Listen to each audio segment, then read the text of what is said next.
Muy buenas tardes, jóvenes. Estamos desarrollando el curso de cirugía bucal. Estamos en el tema de anestesia local y regional.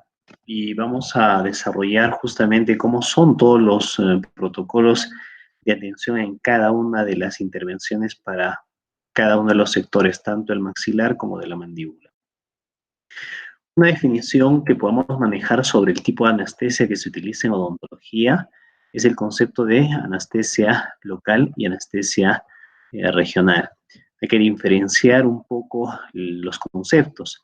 En el caso de la anestesia local, es la acción del fármaco que se hace a nivel periférico.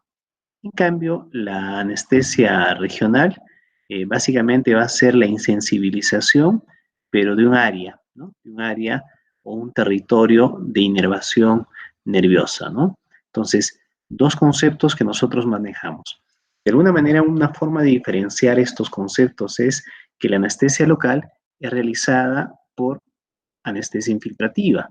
En cambio, la anestesia regional es mediante la anestesia troncular, que así denominamos ese tipo de anestesia en el organismo. Lo más simple en el proceso de anestesia en la cavidad bucal es el uso de la anestesia tópica. Acuérdense que nosotros tenemos gel de una solución de benzocaína al 20% y lo utilizamos como, en este caso, anestésico tópico. La característica del anestésico tópico es que también no solamente tiene un efecto a nivel de la mucosa, sino también tiene un efecto a nivel de, el aspecto emocional del paciente, ¿no? Es disuasivo para lograr el éxito en todos nuestros procedimientos odontológicos, ¿no? Si el paciente tiene la sensación de tener la boca adormecida, solamente con la colocación de un gel, yo creo que vamos a tener bastante éxito al momento de colocar, en este caso, las agujas con la solución anestésica. Otra forma de hablar sobre el concepto de anestesia es la colocación de la solución anestésica, pero por medio de la inyección. Le llamamos infiltración, que básicamente va a estar orientada a ciertas regiones de la topografía bucal. Acuérdense que cuando vamos a hablar de anestesia infiltrativa, más está orientada a la cavidad bucal en la arcada superior. En la arcada superior, las tablas vestibulares son bien delgadas y es más fácil que la solución anestésica literalmente infiltre. En la arcadia inferior es un poco difícil que se logre este concepto de infiltración porque la tabla vestibular es bastante gruesa. En la única circunstancia en la que podríamos hablar que hay infiltración es cuando atendemos a niños menores de 6 años y necesitamos colocarle anestesia a la altura de los incisivos inferiores. Entonces, solo ahí podría funcionar la infiltración en la tabla vestibular, pero estamos hablando de un niño de aproximadamente 6 años. Además de que esta anestesia infiltrativa, vamos a ver que es utilizada como complemento en los procedimientos de anestesia regional, con la finalidad de hacer una anestesia de campo, ¿no? Acuérdense, por ejemplo, tenemos una pieza anterior, una pieza superior, y la idea es que vamos a colocar infiltración por vestibular, pero también podríamos colocar infiltración por palatino. Justamente que así podemos trabajar en sectores, en áreas, en campos, ¿no? Básicamente ese es el concepto del bloqueo de campo, cuando se trabaja sobre partes blandas y se suele requerir varios puntos de inyección alrededor de la zona donde se va a intervenir, ¿no? Y finalmente, estamos hablando del bloqueo propiamente nervioso. Es un bloqueo para nosotros de un tronco nervioso, una anestesia troncular. E incluso se puede hacer anestesia a nivel de los ganglios, ¿no? En un área mucho más próxima al origen de los nervios, ¿no?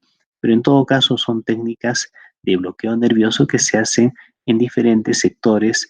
En el caso nuestro de la odontología, de las ramas del nervio trigémino. Acuérdense que el nervio trigémino para nosotros es el nervio que inerva sensitivamente el tercio superior de la cara, mediante el ramo maxilar, el tercio medio de la cara, y mediante el ramo mandibular, el tercio inferior de la cara.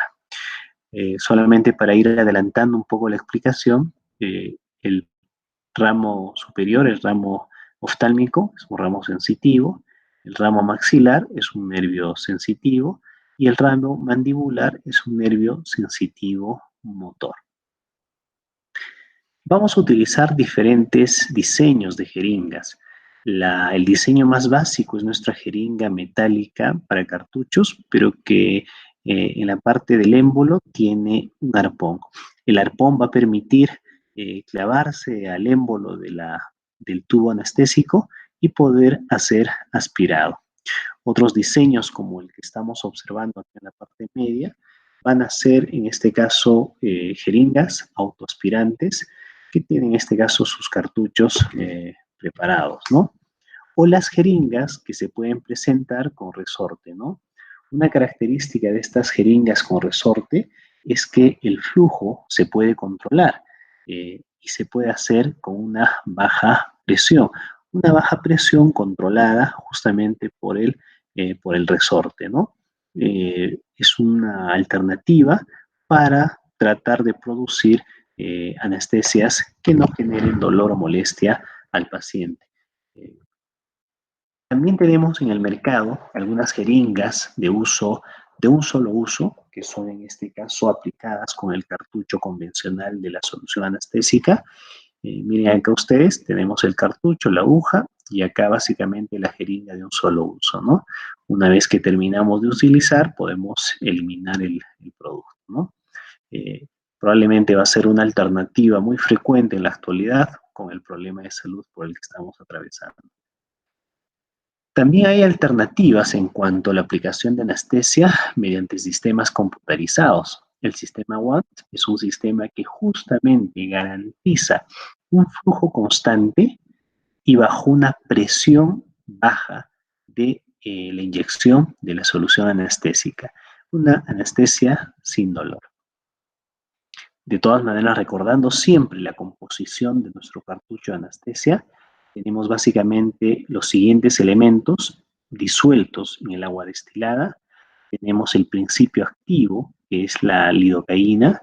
Generalmente utilizamos lidocaína al 2%. Alternativo, tenemos otros principios activos como la mepivacaína, que en el mercado lo podemos encontrar al 3% y sin vasoconstrictor. Otras opciones es el uso de la articaína, la prilocaína, la bupivacaína, que son opciones alternativas a estas dos que acabamos de mencionar. De todas maneras, otro compuesto que debemos de considerar es la presencia del vasoconstrictor. En el componente de la lidocaína, el vasoconstrictor resulta siendo la epinefrina. La epinefrina tenemos en concentraciones en 1 en 80.000 y en 1 en 100.000. Pero hay un pequeño detalle con la epinefrina o la adrenalina. Es un vasoconstrictor, pero este es un vasoconstrictor que puede tener efectos sistémicos. De alguna manera está contraindicado en pacientes que tienen problemas cardiovasculares o problemas que tienen alguna situación especial que así se denomina en la odontología, ¿no? Entonces, como alternativa a vamos a decir así, al problema de la presencia del vasoconstrictor, que sería la adrenalina, utilizamos la mepivacaína, que no tiene vasoconstrictor. Y si no, otros principios activos como la prilocaína, que viene con la felipresina, que en este caso es el vasoconstrictor, que solo actúa a nivel de la zona de punción, no es de carácter sistémico. Aparte del anestésico, del principio activo y del vasoconstrictor, podemos encontrar agentes reductores, conservantes y obviamente la solución de agua destilada, que es el vehículo para las sustancias anestésicas. Cuando hablamos de las anestesias, de la lidocaína, de la prilocaína, de la articaína, de la mepivacaína, estamos hablando de sustancias químicas que van a tener este efecto: bloqueo químico. Pero ¿cómo se da el bloqueo químico? hay varias ideas, hay varias hipótesis que plantean cómo es que se produce este adormecimiento. La figura que estamos observando acá es parte de una membrana, la membrana de una terminación nerviosa. Esta membrana, acuérdense, tiene canales por los cuales pasa el sodio y sale el potasio cuando hay un mecanismo de depolarización de membrana, que es la forma como se conduce el potencial de acción, el potencial eléctrico. Acuérdense que estamos hablando de terminaciones nerviosas que son encargadas de transformar estímulos físicos, químicos o biológicos en potencial de acción.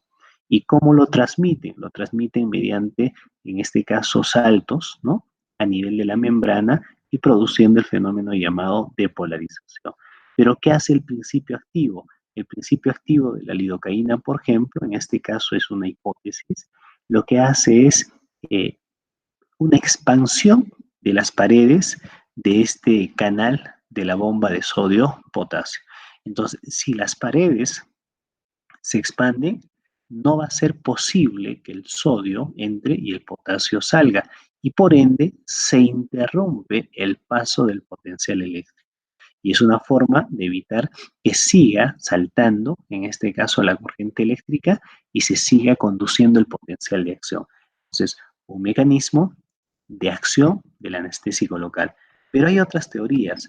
Una teoría nos plantea la siguiente, ¿no? Igual, en la membrana, las bombas de sodio-potasio, que son los lugares por donde atraviesa el sodio y sale el potasio y vamos a decir, se conduce el potencial de acción. Pero la otra teoría plantea la siguiente, ¿no? Que estos canales en sus paredes tienen receptores específicos para el principio activo, que en este caso podría ser la lidocaína o la mepivacaína, y en este caso se produce también de la misma forma el bloqueo químico. Pero en cualquiera de las circunstancias, sea cualquiera de las teorías que estemos en este caso utilizando para explicar este fenómeno, lo que a las finales va a producirse es un bloqueo químico del paso del potencial de acción. Entonces, se produce una interrupción del paso de la corriente eléctrica. Entonces, si se ha generado el impulso nervioso por acción de la lidocaína o la bupivacaína o la mepivacaína, se interrumpe el paso de este potencial eléctrico. Para hablar de las diferentes técnicas que utilizamos para adormecer diferentes sectores de la cavidad bucal, debemos de recordar cuáles son los nervios que estamos literalmente buscando para anestesiarlos, ¿no? Acuérdense que básicamente en la, en la boca podemos encontrar dos ramos del trigémino. El primer ramo, que sería en este caso el nervio oftálmico, la verdad no participa o no participamos nosotros a ese nivel, ¿no? Nosotros hacemos el trabajo a nivel de la rama, en este caso maxilar superior, y a nivel de la rama, en este caso maxilar inferior. Ramos del nervio trigémino que nacen a la altura del ganglio de Gasser. Solo que el ramo 3, que vendría a estar acá, perdón, el ramo maxilar superior, vendría a ser un nervio netamente sensitivo. El ramo 3, que sería el ramo mandibular, sería en este caso un nervio mixto. Acuérdense que a nivel de lo que vendría a ser la mandíbula o el nervio mandibular, tenemos el ramo motor que va a ir a distribuirse a nivel de los músculos de la masticación. El resto corresponderá a las áreas sensitivas que son parte de nuestra explicación. Justamente acá vamos a observar el recorrido de un ramo colateral importantísimo del ramo maxilar superior.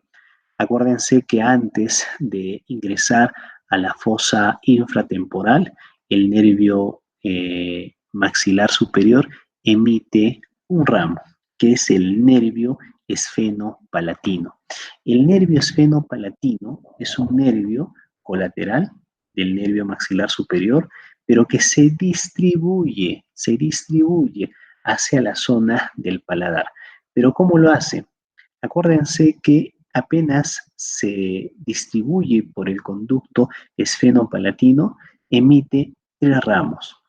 Los ramos son el ramo palatino posterior, que en este caso correspondería a el llamado también palatino mayor, el ramo palatino medio y el ramo palatino posterior, ¿no? Entonces, estos son ramos colaterales del nervio esfenopalatino, que a su vez es un ramo colateral del nervio maxilar superior. Pero acuérdense que el nervio esfenopalatino, cuando se distribuye, da un ramo terminal. Ese ramo terminal se va por el piso de las fosas nasales y termina a la altura del conducto interincisivo. El conducto interincisivo es un conducto que tiene la forma de la letra Y. Las dos ramas corresponden a los dos orificios que se van a encontrar en el piso de las fosas nasales a nivel de cada conducto de fosa nasal. Pero cuando terminen en la bóveda palatina van a terminar en forma de un solo orificio. Y ahí emerge justamente el ramo terminal del nervio esfenopalatino, que lo conocemos con el nombre de nervio nasopalatino. Entonces, acá tenemos el nervio nasopalatino, el nervio palatino posterior, el nervio palatino medio y el nervio palatino posterior, ¿no? Entonces tenemos el nervio palatino anterior también, por, miren, la distribución, también se le llama nervio palatino mayor, ¿no? El, en este caso, el nervio maxilar superior, acuérdense, aparte de dar estos ramos colaterales, acuérdense que también va a distribuirse a la altura del piso de la cavidad orbitaria. Y en el piso de la cavidad orbitaria va a recorrer y va a dar un ramo terminal. El ramo terminal que vamos a observar a ese nivel va a ser el nervio infraorbitario, el cual va a distribuirse hacia la región geniana, hacia la región del párpado inferior, hacia la nariz, pero lo más importante para nosotros va a ser la distribución a la altura de los incisivos y del canino, que toma el nombre de nervio, en este caso alveolar anterior. Pero también antes de que ingrese al piso de la cavidad orbitaria, acuérdense que el nervio maxilar superior emite un ramo. En este caso, para nosotros, es el nervio alveolar posterior, o simplemente llamado así, nervio alveolar superior posterior, que se va a dirigir a la altura de unos forámenes, ¿no? En la zona tuberosa del maxilar, que son en número de 3 o 4, y ahí ingresa para distribuirse hacia el sector posterior, hacia la zona de los molares, hacia la zona del seno maxilar. Estamos hablando del nervio alveolar posterior. Pero como decíamos, estos serían ramos colaterales del nervio maxilar superior, que también ya hemos visto que emite ramos secundarios hacia la bóveda palatina con el nombre de nervio palatino anterior o nervio palatino mayor y el nervio nasopalatino, que a las finales para nosotros sería las regiones que necesitamos intervenir cuando vamos a hacer anestesia regional o anestesia local. Justamente un ramo terminal de este nervio maxilar superior, acuérdense, corresponde al nervio infraorbitario. El nervio infraorbitario emerge por el conducto infraorbitario, por el agujero infraorbitario, y se dirige, como decíamos, hacia la zona geniana, hacia la zona de los pómulos, del zigoma, hacia la zona del dorso de la nariz, del ala de la nariz y a la región de los incisivos. Es justamente en esta zona de los incisivos que se distribuye formando el denominado nervio alveolar anterior, que es en este caso el nervio que nosotros vamos a necesitar anestesiar para los incisivos y caninos.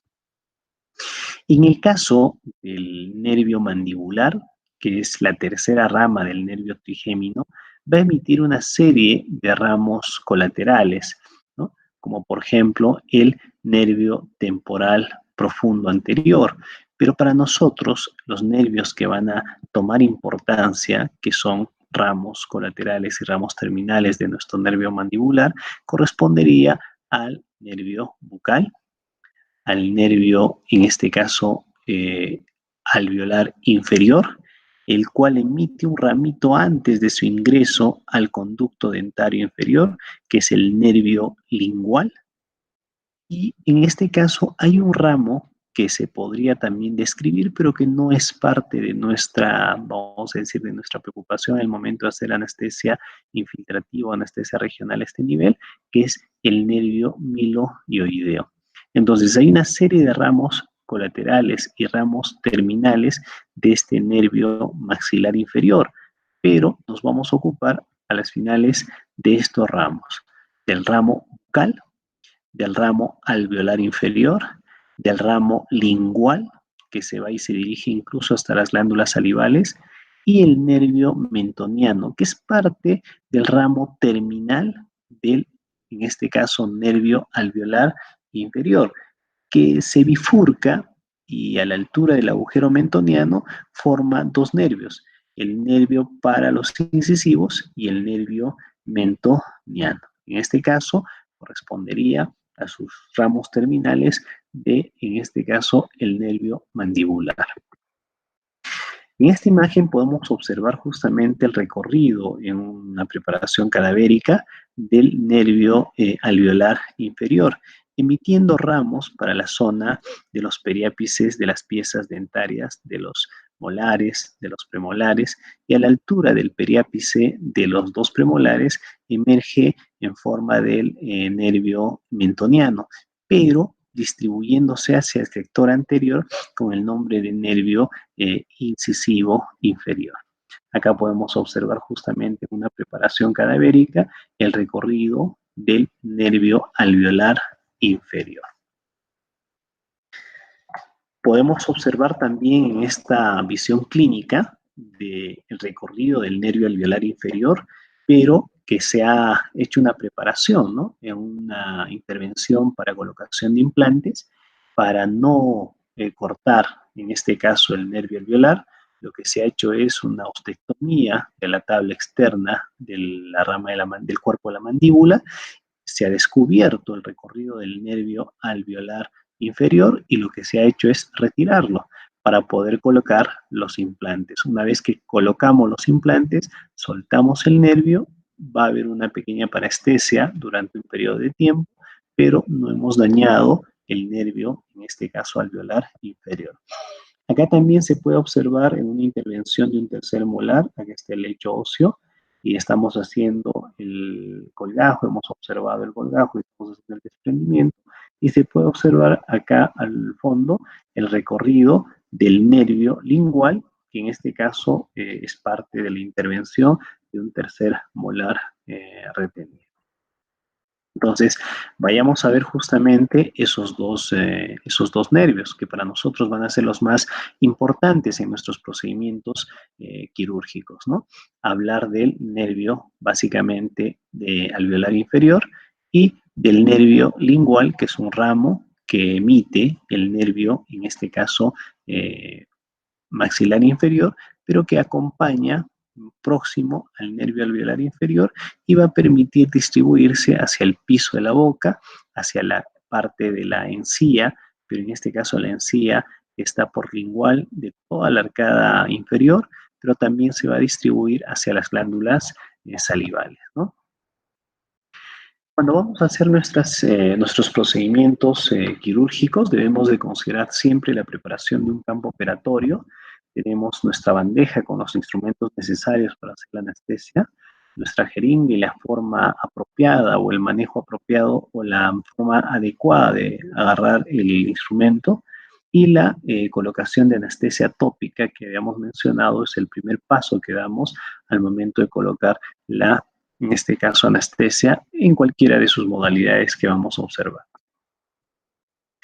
Acá justamente observamos anestesias que son infiltrativas, anestesias infiltrativas en el fondo de surco, por ejemplo, en la región de los incisivos, anestesia infiltrativa a nivel del fondo de surco, a nivel de los premolares, y anestesia infiltrativa a la altura de la bóveda palatina, ¿no? diferentes procedimientos de orientación de las piezas, en este caso de la jeringa carpular. Vamos a hablar de los tipos de anestesia local que se utilizan en odontología. Acuérdense que tenemos estas que son anestesias locales mucosas, anestesias locales submucosas y anestesias, en este caso, locales subperiósticas. La que más utilizamos en los procedimientos de intervención es la anestesia local subperióstica. La anestesia mucosa es como si estuviéramos colocando anestesia tópica, ¿no? En este caso es una opción, no es muy frecuente el uso. La anestesia submucosa es una alternativa, pero también no es lo más usual que nosotros hacemos en odontología. En cambio, la anestesia subperióstica es la que normalmente realizamos como parte de los procedimientos de anestesia infiltrativa. Hay alternativas que se pueden aplicar dentro de la anestesia local, como son, por ejemplo, la aplicación de la anestesia en el ligamento periodontal o la aplicación de la anestesia a nivel intraóseo o la aplicación de la anestesia a nivel de la pulpa. Son opciones que utilizamos cuando las técnicas anestésicas convencionales no hacen efecto. Para nosotros son técnicas secundarias que nos van a facilitar algunos procedimientos porque acuérdense, cuando hay procesos infecciosos a nivel del periápice de las piezas dentarias, se genera un pH ácido, que eso contrarresta el efecto del anestésico local. Y para, de alguna manera, vencer y contrarrestar ese pH, colocamos anestesia a nivel de ligamento. Cuando colocamos anestesia a nivel de ligamento, acuérdense, hacemos bastante presión del émbolo del cartucho de lidocaína, ¿no? Pero una vez que se vence esa presión, la solución anestésica logra ingresar por el ligamento periodontal, contrarrestar el pH y generar un alivio inmediato de la sensación dolorosa. En el caso de la anestesia local intraósea, debemos de romper, hacer una perforación a nivel de la cortical vestibular para poder ingresar con la aguja y hacer la distribución. En el caso de la anestesia intraósea, la resistencia que ofrece es un poco menor a la resistencia intraligamentosa. Y la tercera opción es la colocación directamente dentro de la pulpa, la aguja de la solución, en este caso con la solución anestésica. Pero lo que hay que hacer siempre es con el pulpejo del dedo que nos podemos ayudar, es tapar esta abertura y colocar la aguja y hacer presión. Y lo mismo, la solución anestésica va a correr por todo el conducto dirigiéndose a la zona del periápice y va a producir el bloqueo químico. Son alternativas secundarias en las técnicas de anestesia local que usamos en odontología. Justamente acá hay otras opciones de anestesia, por ejemplo, la anestesia papilar, que es una posibilidad, la anestesia intraósea, que decíamos, que es la utilización de una pequeña broca que nos permite hacer perforación a nivel de la tabla vestibular para poder ingresar a la trabécula ósea a nivel del cuerpo de la mandíbula. Y acá, como estamos observando, sería la anestesia intraligamentosa, ¿no? Se hace a nivel del septum interradicular. Vayamos a hablar de las anestesias infiltrativas que utilizamos a nivel de los diferentes sectores de la cavidad bucal, considerando que tenemos que ocuparnos de las terminaciones nerviosas del segundo ramo del nervio trigémino y del tercer ramo del nervio trigémino, para actuar sobre las terminaciones nerviosas del nervio maxilar superior y del nervio mandibular, ¿no? La idea es, con las técnicas infiltrativas, obtener la anestesia de la pulpa dentaria y de las estructuras periodontales, obviamente incluido el ligamento periodontal, el hueso, el periósteo, la encía y la mucosa. Es decir, anestesiar el sector de la pieza que quisiéramos intervenir. Esto se hace mediante la técnica infiltrativa. Debemos de recordar de todas maneras que vamos a trabajar sobre ramas terminales, en este caso ramos terminales, ramos sensitivos terminales de la segunda rama del trigémino y ramos sensitivos o ramos terminales de la tercera rama del nervio trigémino. Solamente para que tengamos una referencia, vamos a actuar y vamos a infiltrar a la altura del nervio alveolar posterior para los molares, a la altura del plexo medio alveolar para la altura de los premolares y a la altura del nervio alveolar anterior para el sector de los incisivos. Pero la técnica, generalmente en estas, vamos a decir, infiltraciones por vestibular en la arcada superior, es a la altura del fondo vestibular, pero propiamente ubicándonos a la altura del periápice de la pieza que vamos a querer nosotros anestesiar. Igual hacemos anestesia infiltrativa a nivel del paladar, considerando que acá emerge el nervio nasopalatino, acá emerge el palatino anterior o palatino mayor.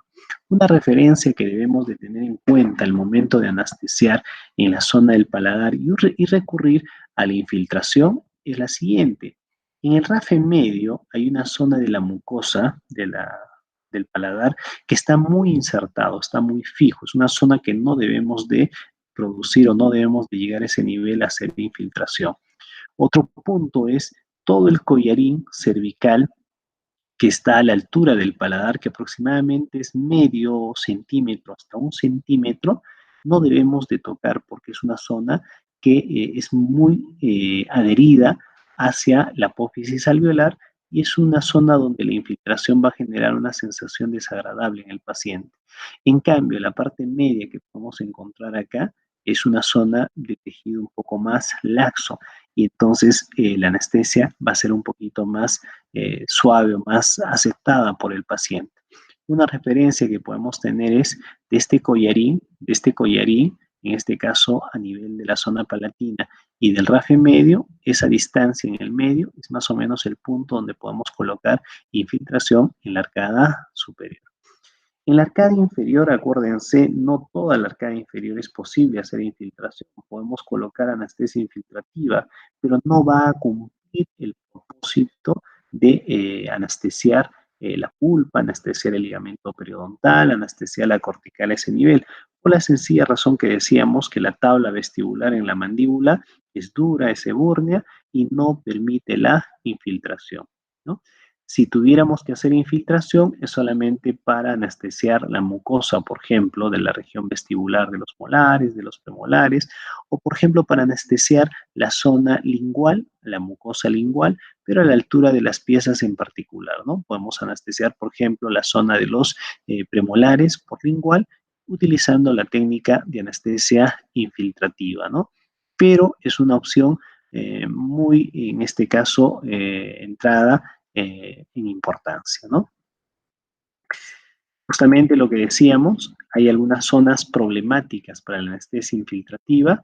Les decía, todo el RAFE medio va a ser difícil colocar anestesia infiltrativa. Todo el collarín que acá está a la altura de la unión del, en este caso, del cuello del diente acá, ¿no?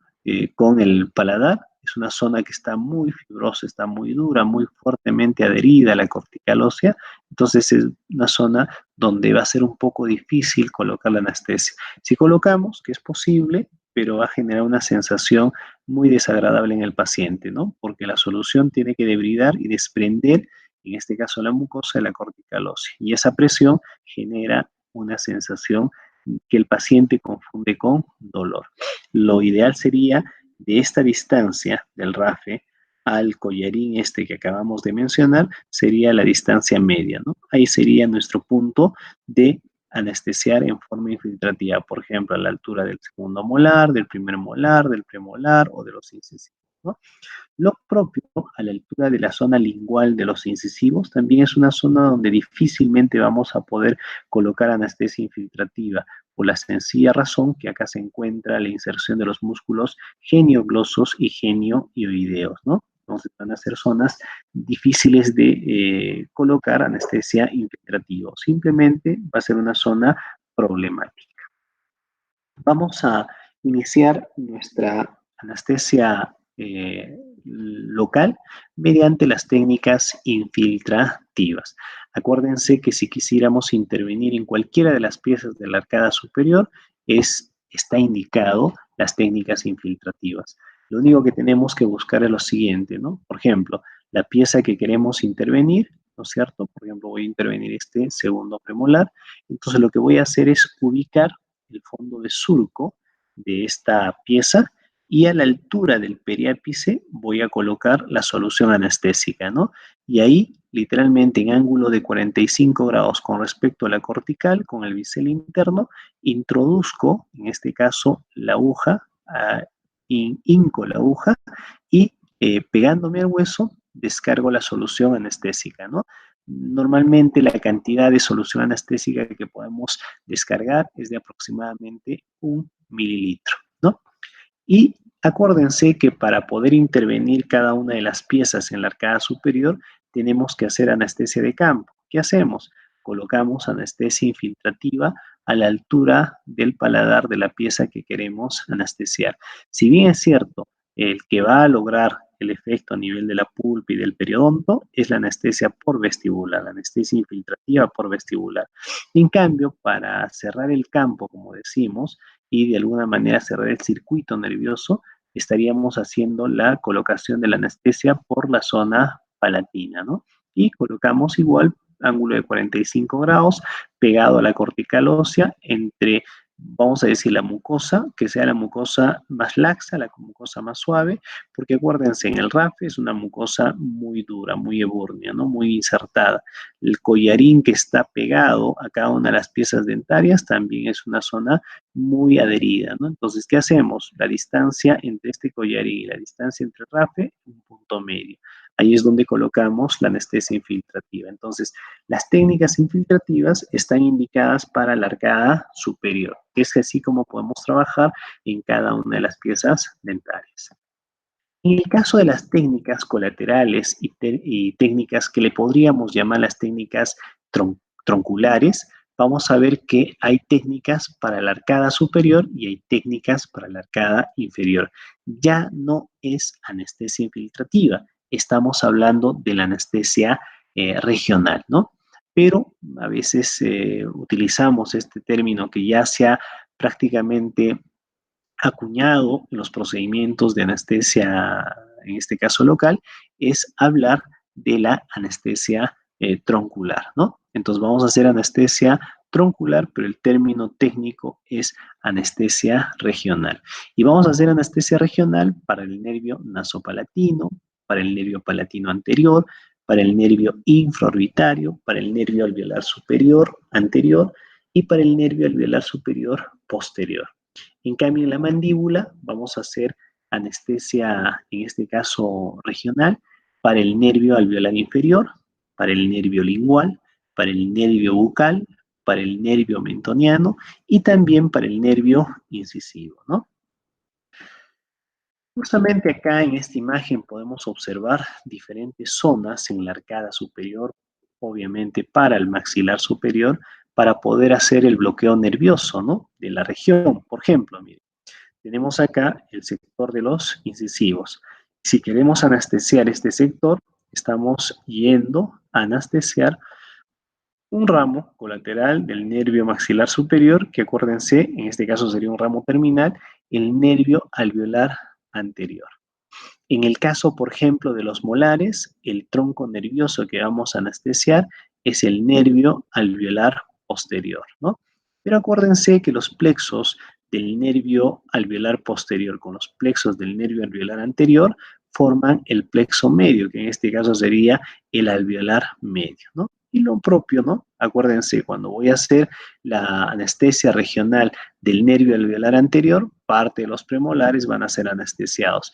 Cuando hagamos igual la anestesia del nervio alveolar posterior, algo de los premolares estaremos anestesiando, ¿no? Igual, si vemos, por ejemplo, la anestesia a nivel de el nervio nasopalatino, estaríamos anestesiando este sector.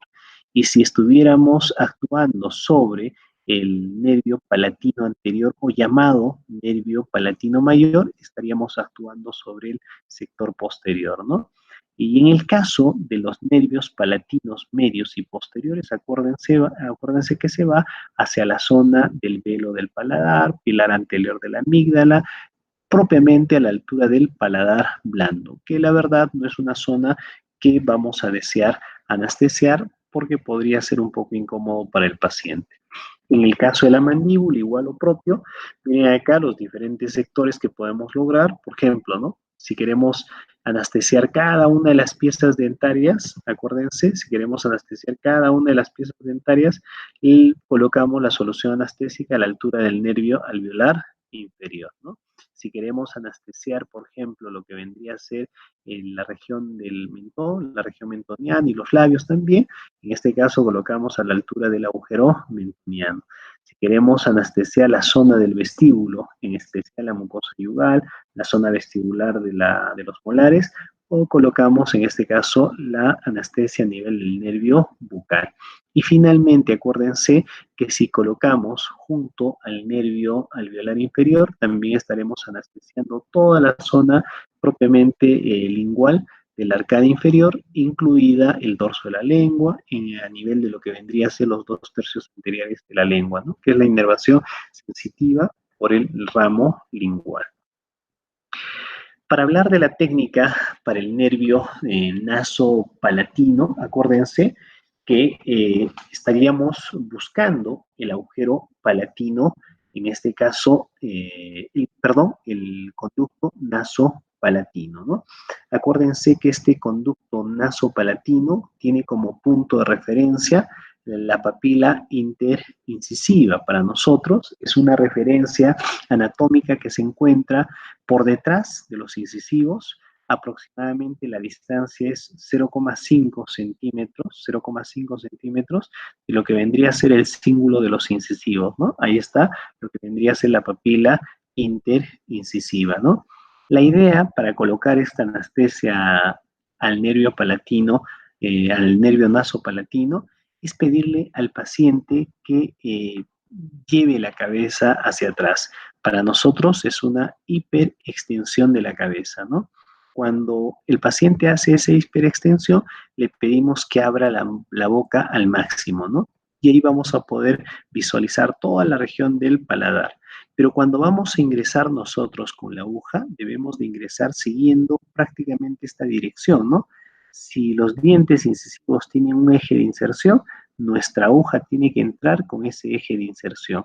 La referencia es 0,5 del cíngulo, 0,5 del cíngulo a nivel de lo que vendría a ser la papila interincisiva. La distancia que vamos a ingresar es de aproximadamente 0,5 centímetros. Es decir, nos va a permitir, gracias a este reparo anatómico, ingresar dentro del conducto nasopalatino y el recorrido no es más de medio centímetro. Cuando estemos dentro del conducto, descargamos aproximadamente medio mililitro de solución anestésica. Tampoco se va a poder ingresar mayor cantidad de solución por el espacio que ahí obviamente es reducido, ¿no? Entonces, de esta manera estaríamos anestesiando el sector anterior. Otra técnica regional va a ser la técnica para el nervio palatino anterior o llamado también palatino mayor. Para eso tendremos que buscar, acuérdense, el agujero palatino posterior. De este agujero palatino posterior emerge el nervio palatino mayor o nervio palatino anterior. Una referencia importantísima es que vamos a buscar la raíz palatina del segundo molar. Y a la altura de la raíz palatina del segundo molar, ¿no? En este caso, vamos a ubicar también otra referencia. ¿Cuál es? Un punto equidistante de la línea media acá, a la altura del rafe palatino, hacia el borde gingival. Entonces, la idea es ubicamos a la altura de la raíz palatina del segundo molar y una distancia así equidistante, ¿no? Un punto medio equidistante entre el rafe y el collarín gingival que se encuentra acá. A esa altura ingresamos, pero cuando vamos a ingresar vamos a pedir igual que el paciente tenga la boca abierta, igual en hiperextensión, y vamos a poder observar todo el paladar, pero desde la comisura, prácticamente desde los premolares contralaterales, desde la zona opuesta, vamos a ingresar, pero vamos a ingresar buscando esa referencia, ¿no? A la altura de la raíz palatina del, en este caso, segundo molar, en una distancia que va de este collarín gingival hasta el rafe medio, un punto medio equidistante, y ahí ingresamos, ¿no? Y cuando vamos a ingresar, ¿no? Cuando vamos a ingresar, pero miren, desde la comisura bucal opuesta, ¿no? Nos vamos a apoyar más o menos a la altura de los premolares, vamos a ingresar y el recorrido no va a ser mucho, ¿no? La penetración no va a ser mucho, va a ser aproximadamente 0,2 a 0,3 milímetros de, vamos a decir, de profundidad. Una vez que estemos dentro de este conducto palatino, conducto palatino posterior, vamos a hacer la descarga y la descarga que también nos va a permitir, no va a ser más de medio centímetro, medio mililitro de solución anestésica.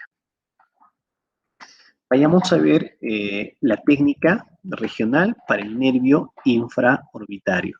Primero hay que ubicar el nervio infraorbitario, las características del nervio infraorbitario. La figura va a ser de la siguiente manera. Miren acá, acuérdense que por el piso de la cavidad orbitaria, el conducto infraorbitario emerge, ¿no? Por medio del agujero infraorbitario. La referencia es la siguiente, ¿no? Acuérdense que 1 centímetro antes de llegar al borde anterior de la cavidad o del reborde infraorbitario, el nervio se distribuye por este conducto, ¿no? Y termina con el ramo terminal que se llama el nervio infraorbitario. Una referencia importantísima para la ubicación de ese punto anatómico para nosotros va a ser que si ubicamos el reborde infraorbitario, ¿no? El reborde infraorbitario de la cavidad orbitaria, y dividimos en 3 tercios, un tercio medial, un tercio medio y un tercio externo. En la unión del tercio medio con el tercio externo, trazamos una línea vertical, pero recorremos. El recorrido no debe de ser más de aproximadamente 0,8 milímetros. Y cuando descendemos 0,8 milímetros, ahí vamos a encontrar el orificio anterior del conducto infraorbitario, donde emerge el nervio infraorbitario, ¿no? En este caso, otra referencia que también podríamos tener es, dice, ¿no? Si ubicamos nosotros el eje mayor del segundo premolar, miren, ubíquense acá, el eje mayor del segundo premolar, y literalmente trazamos una vertical, pero contactando igual, ¿no? Contactando igual a la altura del reborde inferior de la órbita, pero de ahí descendemos 0,8, ahí estaríamos ubicando, en este caso, este orificio de salida del nervio infraorbitario, ¿no? Para ir en busca de este nervio, acuérdense, vamos a hacer la técnica propiamente, ¿no? Y esta técnica va a estar orientada bajo la anestesia del nervio alveolar anterior. Para la técnica del nervio alveolar anterior, debemos de colocar el pulpejo del dedo pulgar ligeramente por encima del punto del agujero infraorbitario, ¿no? Ahorita vamos a ver justamente la técnica propiamente, ¿no? Como en este caso, miren, ubicamos el pulgar a la altura del, en este caso, del punto del agujero infraorbitario que ya acabamos de referenciarlo. El paciente tiene que tener la boca ligeramente cerrada, ¿no? Y en este caso se apoya parte del, en este caso de la parte de la, en este caso del cartucho de la solución anestésica o de la jeringa, y nos apoyamos a la altura de, en este caso, de las piezas premolares, ¿no? Acuérdense que decíamos a la altura del eje del segundo premolar. Y de ahí nos dirigimos, ¿no? Nos dirigimos hacia la profundidad propiamente de el agujero infraorbitario, ¿no?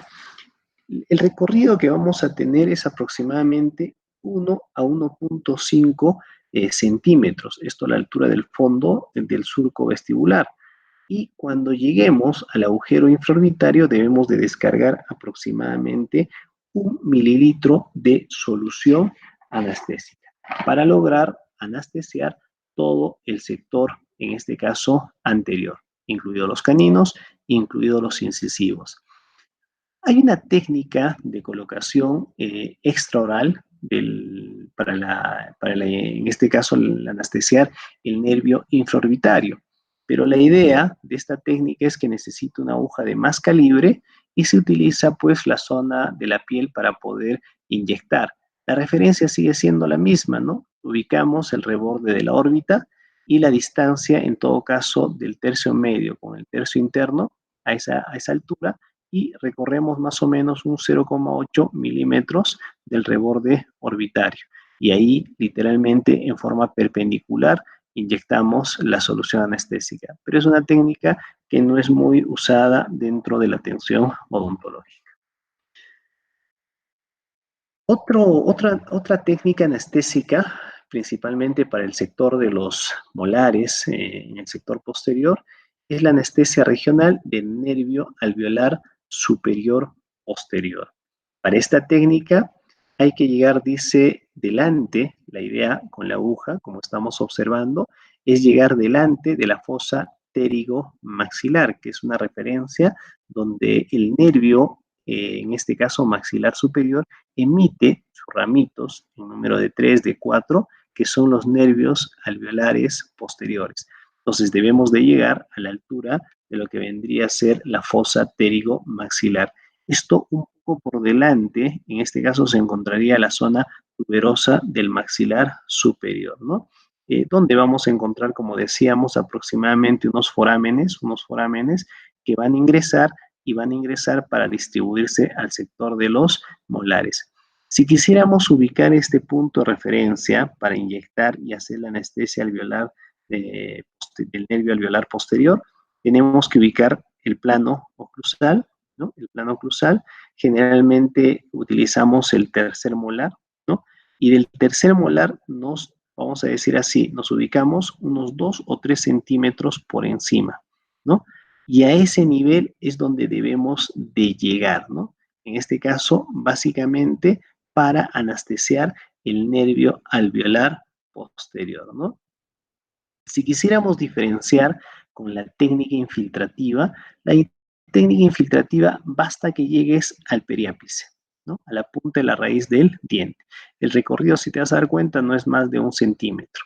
Igual, si quisieras anestesiar este molar con la técnica infiltrativa, tendrías que llegar al fondo del surco no más de 1 centímetro. Esa sería la diferencia entre la técnica infiltrativa y la técnica, en este caso troncular, del nervio alveolar posterior, ¿no?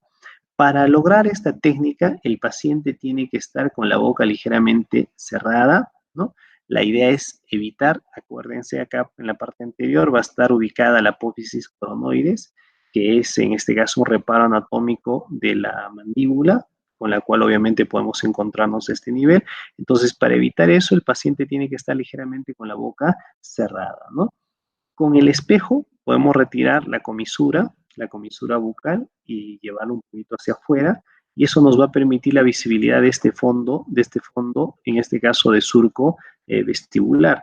Pero la idea, como les decía, desde el sector de los premolares, apoyando en este caso la aguja, podemos ingresar desde el sector de los premolares con dirección más o menos hacia la zona tuberosa por delante de la apófisis pterigoides, unos 3 centímetros del plano oclusal del tercer molar. Y ahí descargamos la solución anestésica.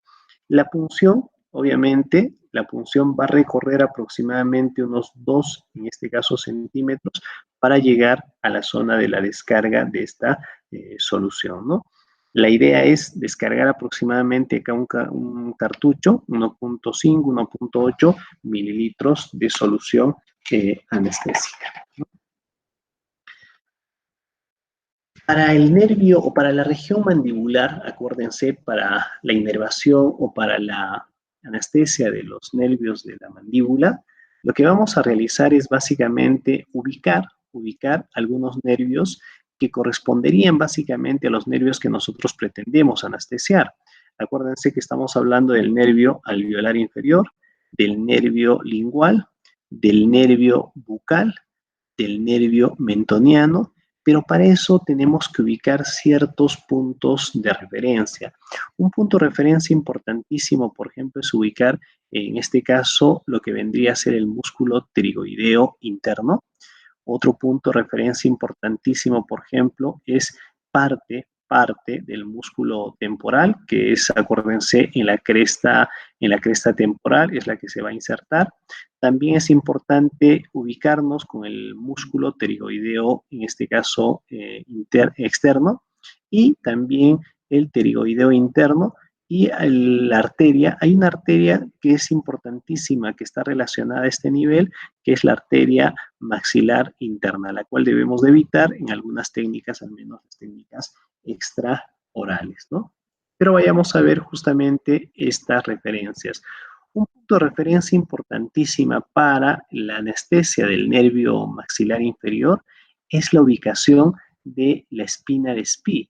Acuérdense que la espina de Spee está por delante del orificio de acceso del conducto dentario inferior. Para nosotros, el recorrido que va a ser el nervio alveolar inferior. Ese agujero tiene un punto de referencia importantísima. ¿Cuál es? Si nosotros ubicamos el borde anterior de la rama de la mandíbula, el borde posterior de la rama de la mandíbula, un punto equidistante para nosotros sería una referencia. Otra referencia importantísima, si ubicamos el borde superior de la rama de la mandíbula, el borde inferior de la rama de la mandíbula y buscamos un punto equidistante de estas dos distancias, ahí se encuentra en el cruce de esta línea vertical con la línea horizontal la espina de Spee, que para nosotros sería el punto de referencia para el conducto dentario inferior. Pero la idea es esta, ¿no? Otra referencia importantísima para la ubicación de este orificio de acceso del nervio alveolar inferior es que si trazamos un plano, el plano oclusal, la distancia va a ser aproximadamente de 1 centímetro con respecto a este plano, en este caso oclusal, ¿no? Una línea vertical de aproximadamente 1 centímetro. Esa referencia puede irse modificando, acuérdense, según las condiciones de edad del paciente. Por ejemplo, en un paciente pediátrico, esa referencia puede estar así, exactamente a 0 centímetros del plano oclusal, o sea, va a coincidir con el plano oclusal. Si el paciente es un adulto, acuérdense, la distancia es 1 centímetro, no más de 1,5 centímetros, pero si el paciente fuera un adulto desdentado, acuérdense que esa distancia va a ser de aproximadamente 2,5 centímetros. Entonces, tenemos que tener ciertos parámetros de referencia para la ubicación justamente de estos puntos que nos van a permitir hacer la ubicación del nervio alveolar inferior, ¿no? Otras referencias que también vamos a buscar, por favor, es, en este caso, el ligamento pterigomaxilar. Acuérdense que cuando el paciente abre la boca, acá en la zona retromolar hay una depresión que va a estar limitada por dentro por el ligamento pterigomaxilar. Esta depresión es importantísima para la ubicación y para poder colocar las técnicas para el nervio alveolar inferior. Y justamente la primera técnica que vamos a realizar es la técnica para el nervio alveolar inferior. En este caso va a ser literalmente así, llegar mediante la solución anestésica un punto antes, un milímetro antes de que el nervio ingrese al conducto dentario inferior, porque acuérdense que la idea es que este nervio recorre todo el cuerpo de la mandíbula y emerge a la altura del agujero mentoniano o se distribuye a nivel de los incisivos. Pero la idea es literalmente hacer la anestesia antes de que el nervio ingrese al conducto dentario inferior. La técnica que vamos a utilizar, acá tenemos dos posibilidades, una técnica directa y una técnica indirecta. De alguna manera que estamos observando la forma como entra la aguja mediante la técnica directa. Acuérdense, utilizamos el sector de los premolares del lado opuesto, del lado contralateral, y desde ese sector ingresamos para poder hacer la descarga para el nervio, en este caso alveolar inferior. La técnica propiamente va a ser de la siguiente manera. Miren acá, ¿no? Hay que hacer algunas referencias o algunos puntos de ubicación para estos procedimientos. Uno de ellos, ¿no?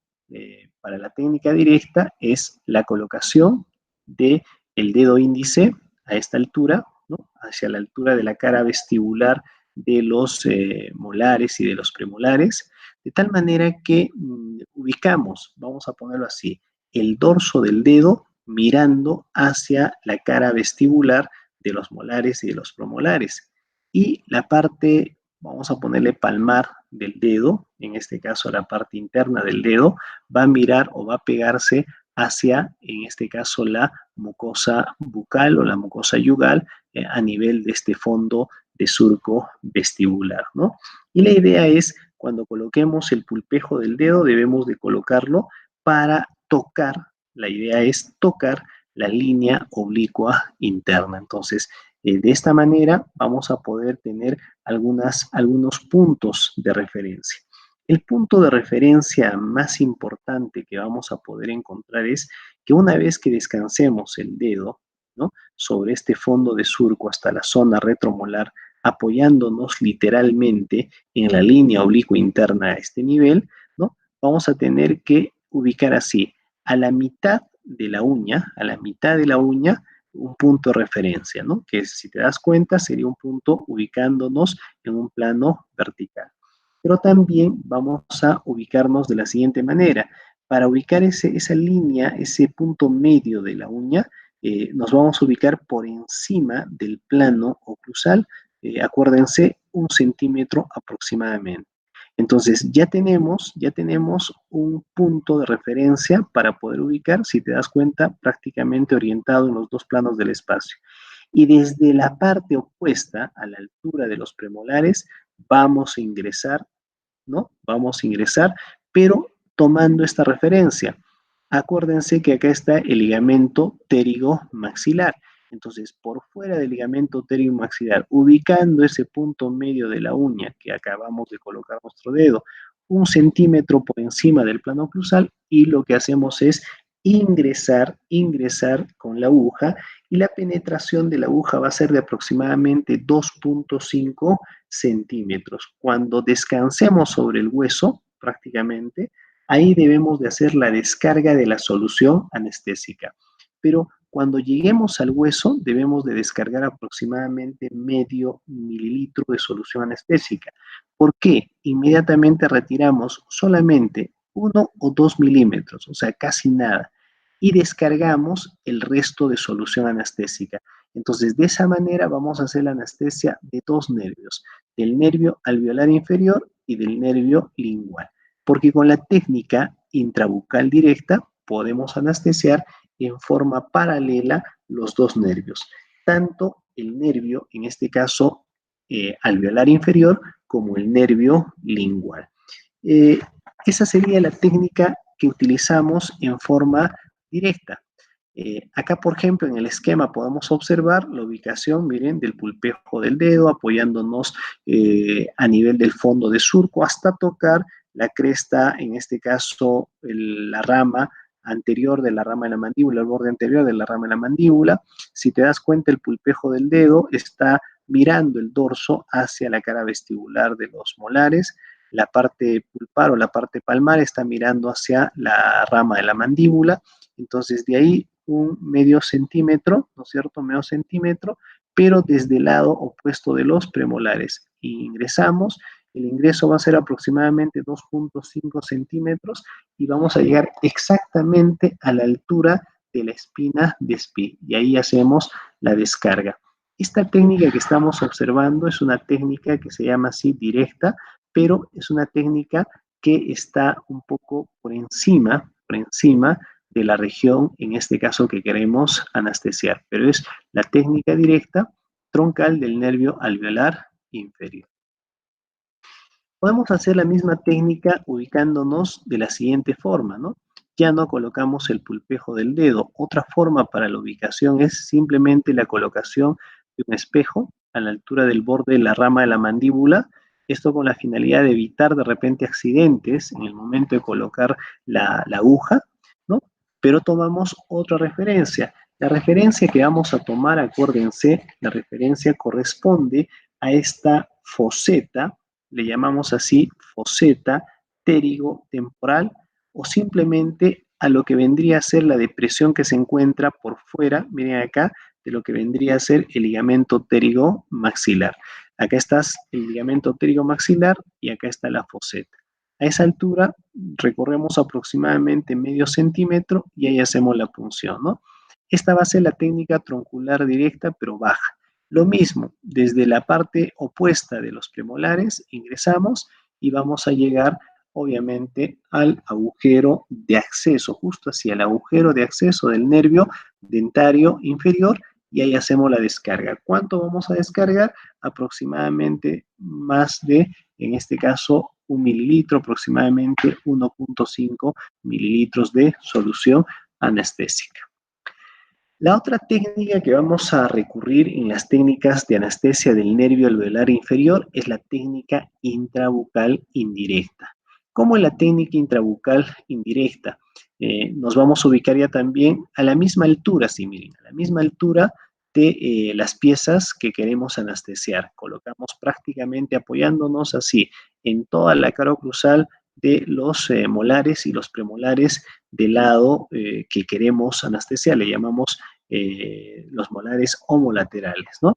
Y luego lo que vamos a hacer es penetrar, literalmente así, penetrar con la aguja, apoyándonos en la cara oclusal de los premolares y molares, y penetrar aproximadamente, en este caso, medio milímetro, ¿no? Desde la mucosa hasta llegar al hueso, medio milímetro. Y de ahí, como quien va haciendo tientas, pero la idea sería esta, ¿no? Evitar esta cresta, ¿no? Evitar esta cresta, y en este caso, como estamos observando acá en este segundo movimiento, en esta segunda imagen, es decir, miren, hemos penetrado a la mucosa, pero de alguna manera lo que hacemos es sortear este borde, esta línea oblicua interna, que es la cresta temporal, y lo que hacemos es ingresar nuevamente, ¿no? O sea, hemos ingresado medio centímetro y volvemos evitando esta cresta, un poquito llevándolo hacia la parte medial, volvemos a literalmente ingresar y vamos a ingresar aproximadamente 1 centímetro. Una vez que ingresamos 1 centímetro, ¿no? Lo que vamos a hacer es, si te das cuenta, apoyándonos en la cara interna, prácticamente en la cara interna de la rama de la mandíbula, lo que vamos a hacer es girar toda la cárpula en forma, en este caso, contralateral. Nos vamos a ir hacia los premolares del lado opuesto. Y de ahí ingresamos aproximadamente 1,5 centímetros y vamos a llegar a lo que vendría a ser el orificio de acceso del nervio alveolar inferior.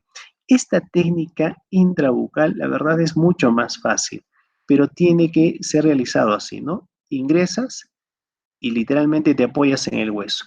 Y casi siguiendo la cara, así, casi siguiendo la cara interna de la rama de la mandíbula, sorteando lo que vendría a ser la cresta, en este caso temporal, como estás observando acá, y volver a ingresar, pero apoyándonos en la cara interna de la rama de la mandíbula, penetramos 1,5 centímetros más y estamos justo a la altura de lo que vendría a ser el orificio de acceso del nervio alveolar inferior. Giramos, obviamente giramos hacia el lado opuesto y de ahí ingresamos, como decíamos, el 1,5 centímetros restante. Entonces, esta técnica se llama así justamente, es una técnica llamada báscula, es una técnica que tiene 3 tiempos, ¿no? Primer tiempo, ingresar medio milímetro. Segundo tiempo, sortear aproximadamente lo que vendría a ser la cresta temporal y después girar y después ingresar 1,5 centímetros.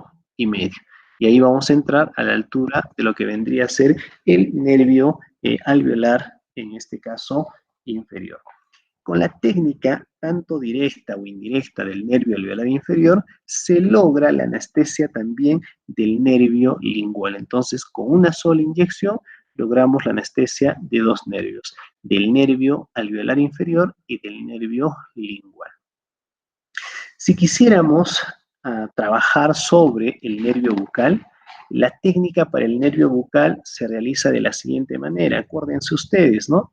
Este nervio es un ramo que se emite del nervio maxilar inferior antes de que se bifurque en el nervio alveolar inferior, y la idea es se va hacia la zona del músculo bucinador, hacia la zona del músculo bucinatriz, pero se va a distribuir a la altura del vestíbulo, o sea, va a inervar el vestíbulo, la mucosa yugal, toda la zona vestibular de los molares principalmente, ¿no?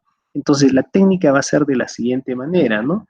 Lo que vamos a hacer es colocar, miren acá, colocar en forma perpendicular desde el lado opuesto de los premolares, pero vamos a ubicar dos referencias. Uno, si queremos hacer la colocación de la anestesia un poco hacia adelante, lo que vendría a ser la parte de la mucosa yugal, ubicamos la papila del conducto de Stenón. Acuérdense que el conducto de Stenón es la desembocadura del conducto parotidio, que viene de la parótida.